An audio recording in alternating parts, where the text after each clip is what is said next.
Good afternoon, everyone. My name is Scot Ringenberg. I am a intellectual property attorney with Suter Swantz here in Omaha, Nebraska. I appreciate you joining me this afternoon for the second of our almost monthly series of webinars that our firm is putting on. Today we'll be talking about trademarks.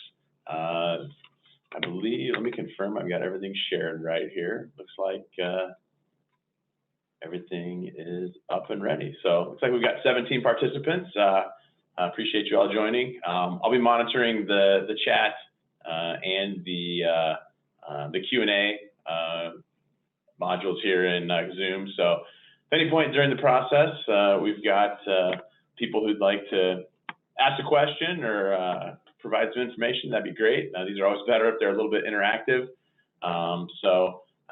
Please feel free to ask those questions anytime. We'll also have a little time period at the end for follow-up questions at the end. So with that, we'll get into the session here. So start off. There we go. Got clicked into the PowerPoint presentation. There we go. So what is a trademark? A lot of times people come into our office and we're a full service boutique intellectual property firm. And there's a lot of different types of intellectual property out there. People can be somewhat confused as to what each type of intellectual property applies to. So we'll start off, what is a trademark? Well, what isn't a trademark? A lot of the work that our firm does is in the patent field, and patents protect technical innovations. If you think of a lot of the scientific innovations that are going on out there, that's the domain of patents. But unfortunately, some people will come into our office and they will say, hey, I need to get a patent on the name of my business. Well, that's conflating a couple different areas of intellectual property. So patents are the domain of technical innovations. Another area of intellectual property that isn't a trademark is copyrights. And I say usually because there can be a degree of crossover between copyrights, but copyrights are generally the domain of what are called works of authorship. And that's going to include literature, art, music, any of those types of things that are generally considered of works of authorship. So again, while there is a little bit of crossover, which we'll discuss later on, trademarks generally aren't going to be qualified as copyrights. So with that, what a trademark is. So trademarks are words, phrases, symbols, logos, designs, and in some cases even smells that are going to identify the source of goods that distinguishes one party from another. Generally in a commercial sense, you're going to have to provide these, you're going to want to provide these indicators to show, hey, these are my products. When you go to a store and you want to have brand recognition, that's going to be where you're going to want to have a trademark. And there's a couple of trademarks are a lot of times identified specifically with sources of goods. And then you also have service marks, which distinguish the source of a service. So a lot of times those will both fall under the generalized umbrella of the term trademarks. So anytime I'm referring to trademarks today, you can assume it's applying to both goods and services. So we know what a trademark is. What does it get for you? So trademarks are legal protections that are going to provide you the ability to prohibit other people from using the same mark, the identical mark, or and this is actually one of the big benefits, another mark that is sufficiently similar in appearance, sound, or meaning that would give rise to, and this is a big buzzword in trademark parlance, the likelihood of confusion. This likelihood of confusion standard underlies both your ability to get a trademark. It's one of the standards by which the trademark office is going to analyze your mark relative to other marks that are out there. And it's also the standard for, one of the standards for trademark infringement.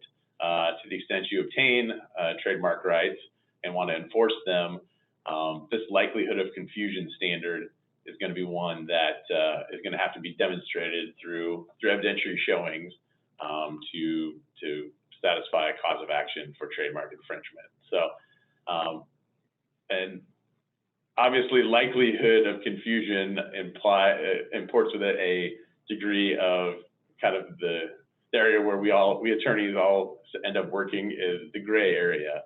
Likelihood. What constitutes a likelihood? Well, fortunately, the courts have given us some factors that are going to be considered in determining that likelihood of confusion, and we'll get into some of that a little bit later on down the road here in the presentation.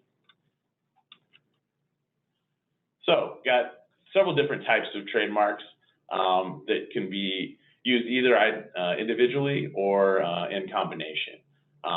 First grouping are symbols, and I listed out a couple of ones that are pretty iconic here. Obviously, the first one being the Dallas Cowboys star, the second one being the Nike swoosh, and because we're a Nebraska-based firm, I had to get the University of Nebraska block in there. These symbols, through consistent use associated with the brands that underlie them, have developed a lot of goodwill, and thus the symbols themselves are protectable independently. So you've got symbols, then you've got text-based words. So in looking at these, this is just the usage regardless of the design element. So Adidas, Amazon, Cheesecake Factory, just a couple of examples of very well-known brands that you have the ability to get protection for both the symbol representation and the textual-based representation. If you think about Adidas, they have the three-stripe logo that also includes the term Adidas. Amazon has the term Amazon along with the swoosh. It goes underneath the Amazon, what you're going to call that, but those are combination elements of some trademarks. And then finally, you have phrases. I got a couple of relatively famous ones. Can you hear me now? Obviously associated with Verizon. We'll test the demographics of the group here to see if anybody remembers. Obviously, don't leave home without it. It's been a while since I've actually seen that one in marketing. That was American Express. And then the little old lady on the, I believe it was Wendy's commercial, was asking, "Where's the beef?" So it doesn't have to tie directly to the brand, or I mean the identified brand. I listed Adidas, Amazon, Cheesecake Factory. Obviously, none of these catchphrases invoke those terms, but through consistent use and branding, those phrases became associated with those particular commercial entities. So now we know kind of what you need to do to get a trademark, what some of the options are. So when we go, now we need the process of, okay, we need to find a term, a set of terms, logos that are going to our business. So one of the standards that the trademark office is going to look at in determining whether a mark is registrable is whether or not it is distinctive. And distinctive is basically contrasted against being generic. And as you see at the bottom there, generic terms are unprotectable and can never function as a trademark. Once a word becomes generic, it's lost for trademark purposes. So, and we'll actually get into a little bit later even a distinctive mark can eventually become generic through use, but we'll talk about that in a second. So there's kind of some levels of distinctiveness that are identifiable. The first grouping is these trademarks that are known as arbitrary, fanciful, and suggestive marks. And those are deemed to be inherently distinctive. No need for, basically you look at them, no real need for any type of explanation as to why they are distinct and non-generic. Then there's another category that's a little bit further down the descriptive spectrum. Descriptive marks, geographic names, and surnames, people's last names. They're not inherently distinctive, but over time, they can be protected if it can be shown that they have attained distinctiveness through use. This is called secondary meaning. So if you have a particular, I'm trying to think of in Nebraska, Omaha, geographic name, steaks, a generic term for the product, not generally protectable, but because of their success in commerce over a period of time, that name Omaha Steaks has been associated with that company and thus generated secondary meaning, so you can get a registration on that. So kind of digging a little bit deeper down to that, examples of arbitrary marks, words that are in common use but don't bear a relationship to the associated goods. So a couple examples here, Apple for computers, Tide for detergent, Monster for energy drinks. So Apple's, Tides, and Monster is obviously common parlance, but the association with those particular products is not really generally identifiable. So those would be our arbitrary marks and would be inherently distinctive under the trademark standards. Fanciful marks are composed of originally coined terms. So before the Xerox company came up with the name Xerox, the word Xerox didn't exist. So Xerox for copiers, Pepsi for soft drinks, and Lexus for automobiles. All those terms were presumably some marketing team sitting in a room developing ideas that they thought sounded good and just came up with those. So again, those are inherently distinctive. And if you're going through selecting marks, obviously these are the ones that are going to be the most likely to get through without any type of pushback from the trademark office. To the extent you've created a new word, it's tough to argue that that is not distinctive. The other classes, arbitrary, depending on where you're in the spectrum, potentially could be argued to be non-distinctive, but generally goes through pretty easily.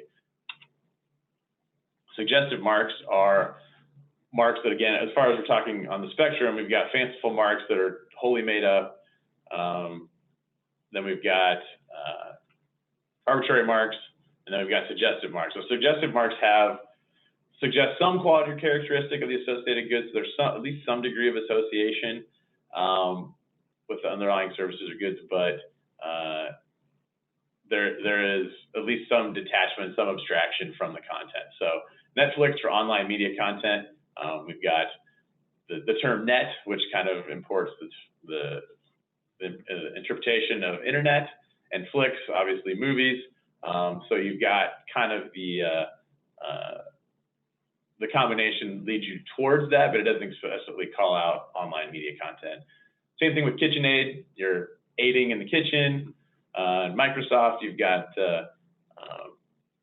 software, microchip, microcontroller, a lot of kind of the computer components, not specifically calling them out, but at least having some association. So that's kind of the suggestive aspect of some of these marks.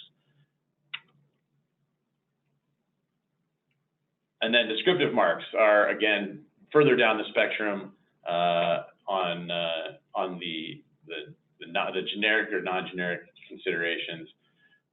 Descriptive marks are those that describe the qualities, ingredients, characteristics of the products or services of which the marks are used. So Burgers and Brew for a restaurant, Spicy Red for a hot sauce. Obviously, those go a lot more directly towards the nature of the underlying product or service than the previously mentioned categories. And finally, we've got generic marks, and generic marks are inherently non-distinctive and are not allowed to be registered independently as trademarks. The example that I like to use is one of my favorite haunts in college was called The Bar, and it was indeed a bar and a place that you would not be able to get trademark protection for. However, those generic portions can be a component of a trademark, but will generally be required to be disclaimed. So the Crowbar, I believe the bar, I'm trying to remember where it's at, maybe Denver? I've heard of it, I can't remember exactly where it was, but The addition of the term crow makes it distinctive, but most likely the trademark office is going to make you disclaim the generic, wholly descriptive portions of a mark. So in this case, bar would you would not be able to get any type of protection on the term bar, and the trademark office would require you to disclaim that portion. As I mentioned earlier, some types of marks, through consistent use in marketing by a company, those generic terms or those distinctive terms can become generic. The Kleenex company, or the Kleenex products, I believe it's Johnson & Johnson, over time they became, that facial tissue became known as a Kleenex. And so Kleenex has had, or Johnson & Johnson goes out of their way to try and say, oh, it's our facial tissues are called Kleenex. Everybody else's are not actually called Kleenex. The risk is that if something becomes a generic descriptor for a particular type of product, you can effectively negate any trademark protections associated with that mark. Actually, I just found this one the other day, that the Otis elevator company coined the term escalator. But over time, again, it has become synonymous with the moving staircases that are called escalators. So again, another example of a descriptive term becoming generic. And there's been arguments in the recent past that the term Google, in the context of web searching, has become generic. When somebody goes and I'm going to go search for something on the internet, I'm going to go Google it. That's used so frequently that there has been a lot of arguments lately that Google should not be entitled to trademark protection for their web search capabilities. So, next up, how do you obtain trademark rights? So we've picked a mark. We want to make sure that we can do everything to protect it and potentially monetize it. So next steps, how do you obtain a trademark? Well, the first step is, or the first option is through use. Both federal and a lot of state laws contemplate what's called common law trademark protections, which allow you to, just through mere use, obtain some protections. Those protections can be, again, if you're looking at state law, widely varied. So there's the ability to get a registration provides a lot more consistent protection options, a lot more identifiable on a national scale. So there's both, you can do registration either on a state level or a federal level. So again, as I said, through use, registration is not required. The common law rights arise from actual use, whether or not it's subject to a registration. You can, if you can develop a cause of action under common law, even if you do have a registration. They can be companion tactics in a litigation strategy. But again, you don't need to have any type of registration. The issue arises that if you don't get a registration, even if you're a prior user of a mark, you may be able to prevent a if a prior user does not have a registration for a mark, the prior user may be able to prevent a subsequent user from use of an infringing mark, even if the user has obtained a federal registration of the mark. So what that means is that, okay, I haven't obtained my registration.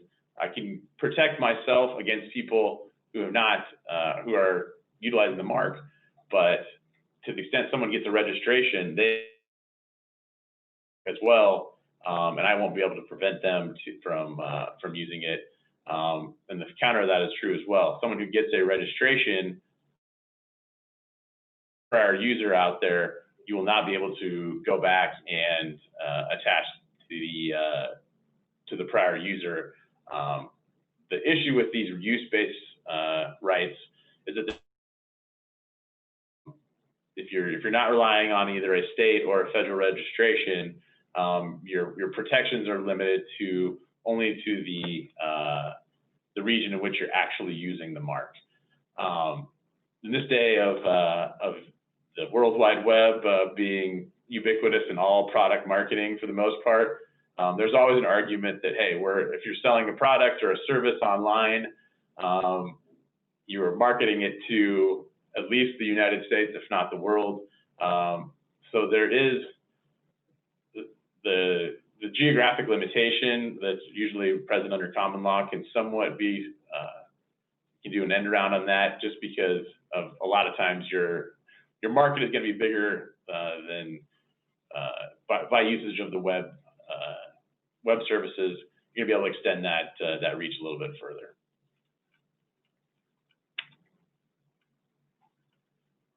So as far as registrations go, state registrations,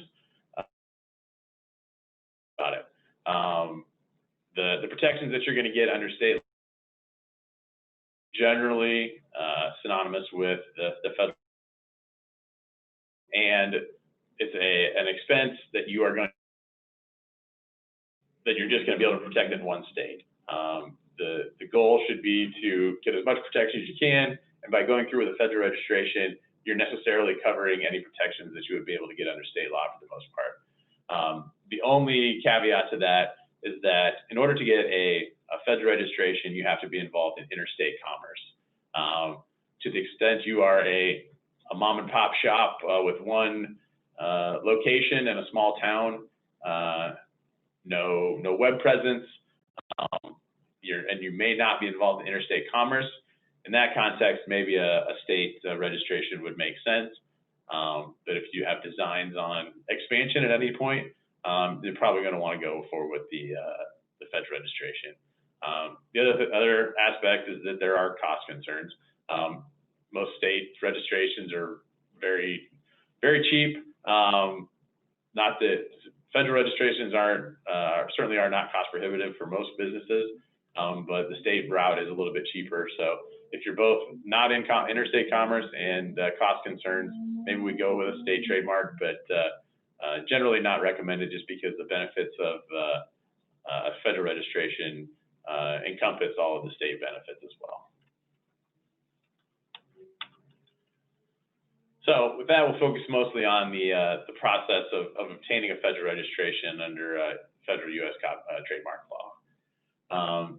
Benefits of federal registration as opposed to state registration. You automatically have federal court jurisdiction. The benefit to that as far as where jurisdiction being where you can bring a case. Federal judges generally are going to see a lot more trademark cases, have a bit more expertise in them. So you're going to most likely get a better result under federal law than under state law. So the federal court jurisdiction is beneficial. Possibility of treble damages for infringement. So under the U.S. trademark laws, there are provisions that state if someone is willfully infringing your trademark, meaning that they have knowledge of the existence of the trademark and have continued their infringement despite that knowledge, there's provisions, like I said, for the tripling of damages for that infringement. So certainly a large benefit there. There's a legal presumption that the registrant is an owner of a mark. Geographic coverage for the entire United States, even if the use is limited to localized areas, kind of what we described with counter to the state law concepts where you are limited. And then the federal registration has a provision for incontestability, basically stating that the registration of a trademark cannot be challenged after 5 years if you file an affidavit demonstrating 5 continuous years of use. So now we'll kind of go through the process of obtaining a federal trademark. Pretty straightforward process. We talked about some of the other intellectual property assets that you can acquire. As compared to getting a patent, the federal trademark registration process is exceedingly straightforward and simple. And the timetable associated with it is quite a bit shorter too. So it's more of the benefits that are provided by the trademark side of things. So kind of the steps here in obtaining a trademark, mark selection and search. We've talked a little bit about selection and the types of marks available. Filing an application, then examination and prosecution of that application in front of the U.S. Trademark Office. Assuming that goes well, registration, maintenance. Following registration, there's some steps you have to take to maintain the trademark in effect. And then finally, enforcement. If somebody ends up infringing your trademark, mechanisms by which you can get that stopped. So the first step is we talk about trademark selection and search. Generally, the place to start with trademark searching is going to be the United States Trademark Office records of trademark applications and registrations. When examining an application for registration, the trademark examining attorney, that's going to be the database that they're going to look for towards in determining whether or not your mark is registrable. So it makes sense for us on our end before we even file the application to figure out what's out there. That allows us to have an idea of marks that might be similar that we may have to either argue against during prosecution, or if they're too similar at this point, we may decide to go a different route. A lot of the issues that we have with clients is that they'll come into us 6 to 8 months down the road saying, "Hey, I've got this brand, got this great product, we're moving forward. I need to get a trademark on my name." Like, great, let's do a search, see what's out there. Comes back and somebody has a very, if not identical, very similar name, trademark being used in with respect to a similar set of goods and services.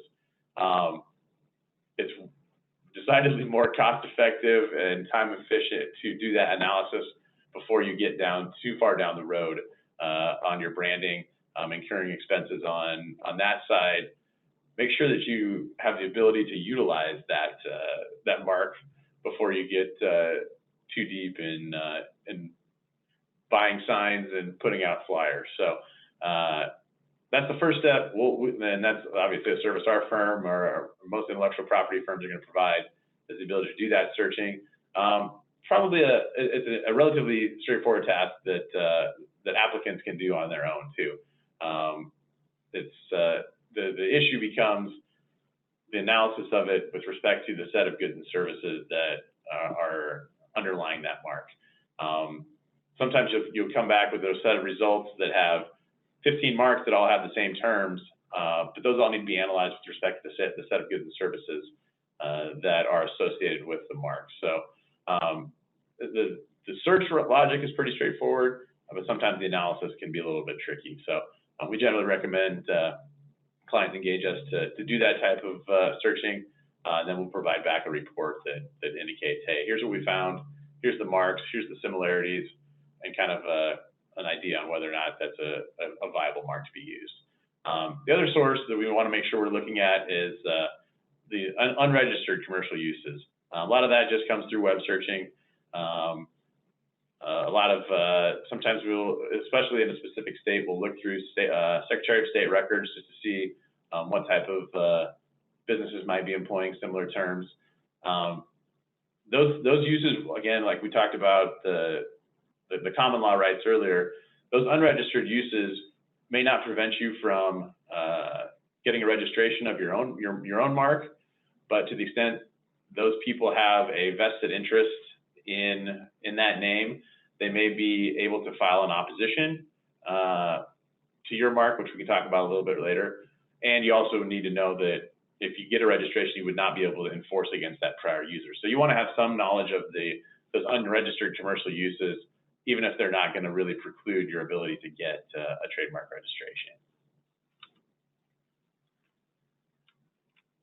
So in doing those analysis, there's the main factors that we're going to consider, whether or not, hey, this is a good mark in view of the other marks that are out there. With respect to similarity, there's a DuPont. The DuPont case was a Supreme Court case that laid out a lot of the standards for the determination of the similarity dissimilarity of marks. Two primary factors are in their entirety and commercial impressions. So to the extent you've got two words that their pronunciation is the same, but the spelling is wrong, you replace an S with a Z at the end of the word or something along those lines. Those are the type of similarities that are going to be considered under the first factor. And the second primary factor is the similarity and dissimilarity of the goods for which the marks are used. So to the extent you have a mark that is pretty similar to another mark and the goods and services are identical, that's a pretty good indicator that both under the registration guidelines of the Trademark Office and potentially in an infringement case down the road, there may be issues here. So when we're doing this analysis, we come across a mark like that. Those are the types where we think, okay, this may be time to go back to the drawing board and identify some additional marks, because first of all, we're not going to be able to get it, and if we move forward with it, there may be risks of litigation down the road. So to the extent we can get around those first two criteria, there's some secondary criteria that we're going to look at in determining whether or not these marks are similar. So a couple of them: sophistication of the purchasers, impulse buying versus careful, sophisticated purchasing. To the extent that a user, so if we're buying a car, most likely users are going to spend more time trying to identify, they're going to be able to more closely identify a product with a specific company than maybe if we're just pulling something off the shelf. So a greater degree of similarity may be allowed in a situation where you do have those sophisticated purchasers, unlike the off-the-shelf category where less degree of similarity is going to be involved because people aren't really taking the time to look and make those buying decisions. Another factor, the fame of the senior mark, to the extent that you've got a famous mark, you may, or it's going to preclude your ability to get a similar mark regardless of its distinctive nature, and the number and nature of similar marks in use on similar goods. So if there's a particular term that's pretty common in an industry, you may be able to co-opt that term if it's been used a lot. If it's a pretty distinctive term that isn't used very often, it's more likely that you're not going to be able to utilize that term in your mark. And as the graphic here shows, what this all ends up really being is a bit of a smell test. We'll get responses back from trademark attorneys in cases where we think the mark is distinctive. We think that the prior marks that we identified are not really close. Their goods and services are not very close, and the trademark office will reject it. And then there'll be other times where we will get back a response, and we're like, yeah, we're not sure if this one's going to go through. We're going to give it a shot, and it goes through. So as with any interaction with a federal governmental employee, they're a person. They have their own biases, and they're going to look at it through a certain set of lenses. So we always want to give ourselves the best chance to get a registration, but at some level, it's, do I think this mark is similar to this mark? And we can do our best, but a lot of times it comes back and we may have to argue against it or provide some evidence to support our position on distinctiveness. So once we're getting ready to file an application, and there's two different categories of applications you can file. You can file either a use-based application, which is a case where you are already using the mark, or an intent to use application.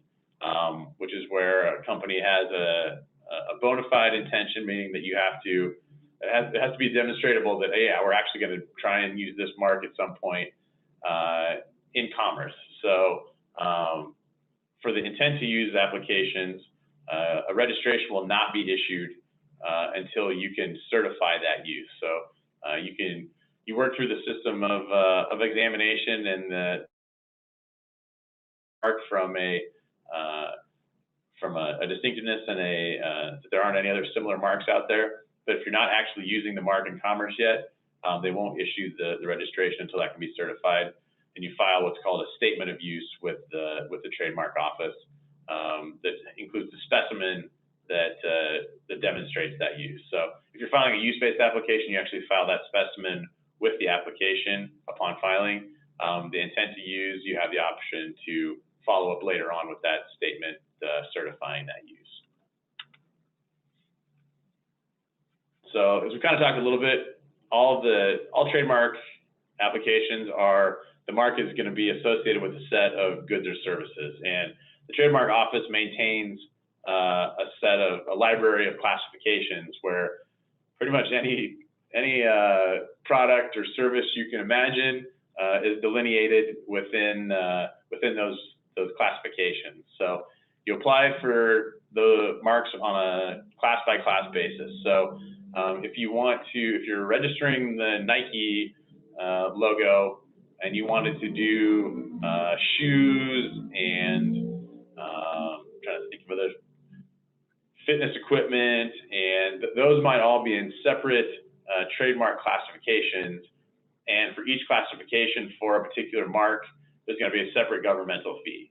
And those fees can range between $275 and $325 for each class. So, and that's kind of brings up another point. As far as the classifications, you want to be as forward-thinking, as comprehensive as you can with respect to the goods and services that you may want to associate your mark with. For the time being, maybe you have a limited set of goods that you know you're going to be working with the mark, but product expansion may be on the horizon, and you need to be proactive in making sure that, we've got this set of goods that we're really producing right now, but we may do this stuff too. And we want to make sure that we have all of those classifications covered, either with an intent, probably with an in-use application for the stuff that we're currently making, and an intent to use on the other classifications. So you want to be proactive and plan on some expansion. So I talked about a couple minutes ago in order for a use-based application or in the intent to use application later on, we have to provide what's called a specimen. And it documents the actual use in commerce, and it can include, for products, a lot of times you've got labels, tags, packaging, advertisements, brochures, and then a lot of times with services, you're going to have website screenshots, ads as well. So products are a little bit easier just because you usually have a physical component that you can take a picture of and show. Sometimes websites, they have to have an association with the product. So to the extent that there is, and it has to be commercial in nature as well. So a lot of times examiners will require some sort of point of sale type capabilities where you can actually order a product. Advertisements usually work, but sometimes the connection between the actual commercial activity and the advertising is not, it's more just touting the benefits and not actually saying, hey, here's how you can acquire these products to satisfy the in-commerce requirement. So we just need to be conscious of that, and the materials that we're submitting always have to document that in-commerce feature for the products. Like I said, for an intent to use, you have to file it prior to registration. So once you file your application, the application goes in front of the examining attorney at the trademark office, and they'll examine the application for compliance with a lot of the standards that we've discussed earlier. Generally, this is somewhere in the 6 to 8 month range to get an examination report back from the trademark office, and at that point, either the examiner will allow the application or they will reject it, and they have to provide a rationale for the rejection. And the most common ones include lack of distinctiveness, i.e. your mark is descriptive, likelihood of confusion, where there's prior registrations or applications that conflict, or you have an error in your description of goods and services. It's either too broad, misclassified, or does not comport with the trademark office practice. So the trademark office, when you actually do your e-filing of a trademark, you have the opportunity to file under what's called the T's Plus application process, where you pick from a laundry list of trademark identified classifications. You don't have to do that. You can go back and, if you want to, and to the extent that there isn't a classification that really fits well, or you want to try and be a little more inclusive and group more classifications together so you can get it through, that you can also create your own classifications and file the application that way. When you create your own applications, the risk is that, like I said, you have this description of goods and services you have to provide, and it can be either too broad or misclassified, or include multiple classifications within your descriptions. So generally, we go forward with the trying to get marks that fall within the classifications that are identified by the trademark office, but sometimes they don't fit as well. So this just provides the examiner has to be able to provide that information to us. If we do get rejected, we have 6 months to respond to that rejection, and in most cases, it's generally via attorney argument regarding those examination factors, where we talked about similarity of the marks, similarity of goods and services. So we have the ability to amend the description of goods and services to narrow them, or make those arguments. Argue that the marks can be distinguished themselves. This spelling is a little bit different than this spelling. This mark includes a term that this one doesn't. Those are kind of the arguments that end up being made with respect to the marks themselves. Goods and services are unrelated. It's pretty self-explanatory. Argue customer sophistication. We talked a little bit about that earlier. Those are just the kind of the argument rationales that you can make in responding. But a pro tip here: unfortunately, if you get a rejection, it's very difficult to simply argue. As I said before, it kind of devolves into a smell test. The examiner either thinks the marks are the same or different. They either think the goods and services are the same or different. So to the extent that you're going to need to argue, you're going to need to provide objective evidence to be able to generally make those arguments, which includes consumer data. Hey, we're selling these things. Nobody is really confusing the two. Survey data, similar type of objective evidence that can be submitted to the trademark examiner to show you're wrong and this is why. But a lot of times it's either really cost prohibitive to go acquire that data, difficult to identify data that would work to show that. So that's where a lot of the legwork in identifying a distinctive mark at the outset has a lot of value, because once you get to this part in the process, if it gets rejected based on those similarity grounds, a lot of times it's very difficult to get the examiner to move off that without a lot of, like I said, heavy lifting. So, assuming we get through the process with the examiner, they allow the application to proceed.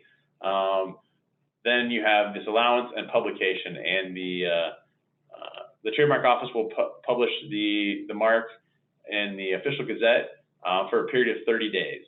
And during that 30 days, members of the public have the opportunity to oppose the mark, and you can file either an actual opposition within that 30 days, or you can file a request to extend that. So if somebody's getting a registration and I have my own mark that I'm using that's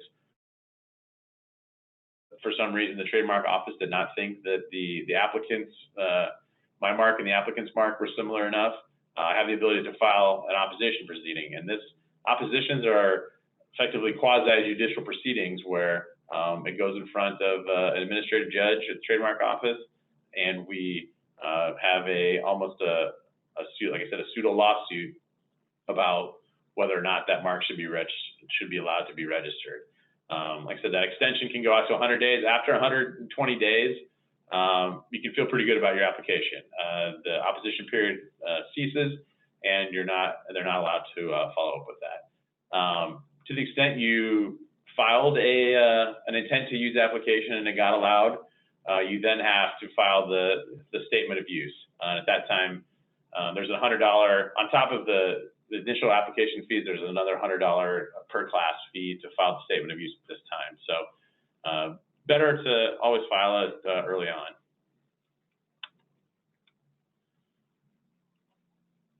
So you do obtain, in the intent to use case, you do obtain retroactive ownership to the filing date. So that is one of the benefits of the federal law, is that you're presumed to have had ownership effective at that filing date. So anybody that would begin infringement after that date, but potentially before the registration date, would be liable for damages in that intervening period. So one of the benefits, again, a benefit to the federal trademark registration.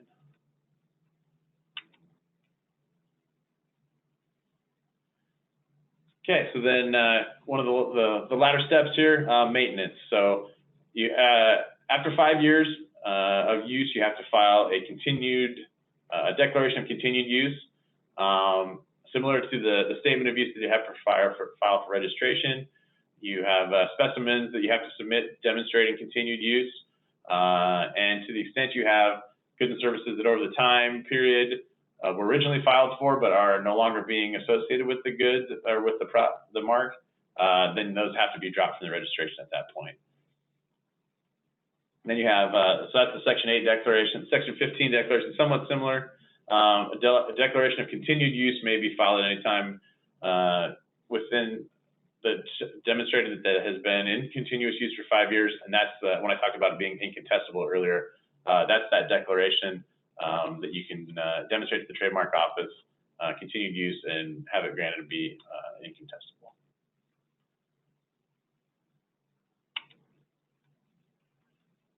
So in addition to that, maintenance is every 10 years. So you have to basically file a renewal application with the declaration of continued use every 10 years after the date of registration. So again, specimens of use must again be submitted, be examined, and the goods and services not in use must be dropped from the registration. You also have to again file that Section 8 declaration of continued use at the same time. So that's sort of the 5-year maintenance window, then the 10-year maintenance window, and then every year after that is again a 10-year maintenance window. And that is one of the distinctions between trademark protections and, for instance, patent protections. Trademark protections can go on in perpetuity. Trademarks have a term of about 20 years, or patents have a term of about 20 years. So your branding, so long as your marks continue to be associated with the same sets of goods and services, you can maintain them for the life of that relationship. So once we've got it registered, we're up to date, current in our maintenance. You have mechanisms by which you can enforce that trademark. The most straightforward, simplest mechanism is often just a cease and desist letter. Most of the time, when you approach an infringer with a letter on letterhead that indicates the ownership of a trademark, you can get a favorable result and they'll stop. The problem usually arises when they have sufficient investment in their mark and they don't want to give up. Then we may need to go down the road to a lawsuit. And again, during a lawsuit, a lot of the factors that we identified before are going to come up. Are the marks actually similar? Are the products associated with them similar? So you should have a pretty good idea, to the extent you are knowledgeable of the existing mark. You're going to have a pretty good knowledge base of where your mark stands with respect to those factors. If this is a subsequently adopted mark, that's the same analysis that we conducted either both in our search and in front of the trademark office. Kind of a corollary to that, the U.S. Customs and Border Patrol offers kind of support services. To the extent you can obtain a judgment in a lawsuit, they will enforce that, and they have independent enforcement proceedings within the department that you can go through. Again, it's more of a condensed proceeding rather than a lawsuit, and that's for products that would be coming in by import. You can work with the Customs and Border Patrol to prevent importation of those products. Last couple just miscellaneous topics here. Trademark marking. So probably seen a lot of uses of both of these. You've got the TM, it's a superscript TM designator, and the circle R designator. And those have a couple different uses. The TM designator is used before you obtain a federal registration. So if you're relying on in-use common law protections, you can use the TM to designate it. You can also use it in that, like I said, an interim period where you file the trademark application, but the application is still pending. You can utilize that TM.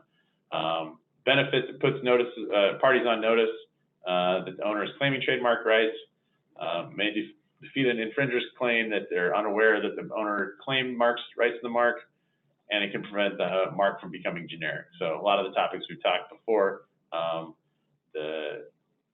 the notice provision, I talked about the willful infringement. Having the TM next to it provides a notice to somebody that, hey, we're claiming rights in this, and we may have a pending application. Same thing with the generic. If you indicate that it's being used as a trademark, that's a weapon you can employ towards avoiding the term becoming generic. The Circle R designator can only be used after mark has actually gone through the federal registration process. It's improper to use a federal registration symbol if done with the intent to deceive, and is actually grounds for denying a registration. So if you've got a mark that hasn't been registered and you're using the Circle R, switch it. You can get it out of there and put in the TM until you go through the process of getting registration. A couple just additional topics. Trademark protections are available in most, pretty much all developed countries. There are some cooperative treaties out there that allow for protections to port over from one country to another. You can file an application in the U.S. and then have that application designated for other countries via the one I cited here is the Madrid Protocol Treaty, which is a cooperative treaty amongst a lot of countries that allow, they give credit for applications filed in one country to be registered and enforced in foreign countries. So if you have international practice with your products and services, may want to consider some foreign protections. And I talked a little bit earlier about the interplay between copyrights and trademarks. Design elements may be protectable by both. So to the extent you have a logo that has a lot of artwork to it or some design features, you may be able to have a trademark associated with it, or you may be able to get a copyright with it. Copyrights are protected by a separate governmental office, the U.S. Copyright Office, and that's a really straightforward registration process, actually even cheaper than a trademark registration. So those copyright and trademark can often be employed together for those types of marks that have a lot of graphical design components to them. So it's a little bit about the trademark universe. Hopefully provided a baseline for everyone to either recognize, hey, I've got something that's trademarked or should be trademarked, and give you a little information on how to go about that. So feel free. I don't have any questions currently in the in the queue. If anybody's interested in asking a couple questions, feel free to either get in the chat or in the Q&A section there.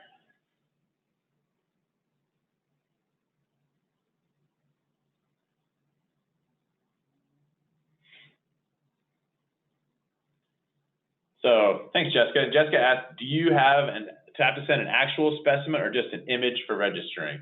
So yeah, all submissions are going to be electronic. So photos or scans or anything like that are sufficient. You don't have to send an actual, if it's on the packaging, you would not have to, you would not have to send an actual specimen of the packaging. So just any type of digital documentation is fine for the specimen.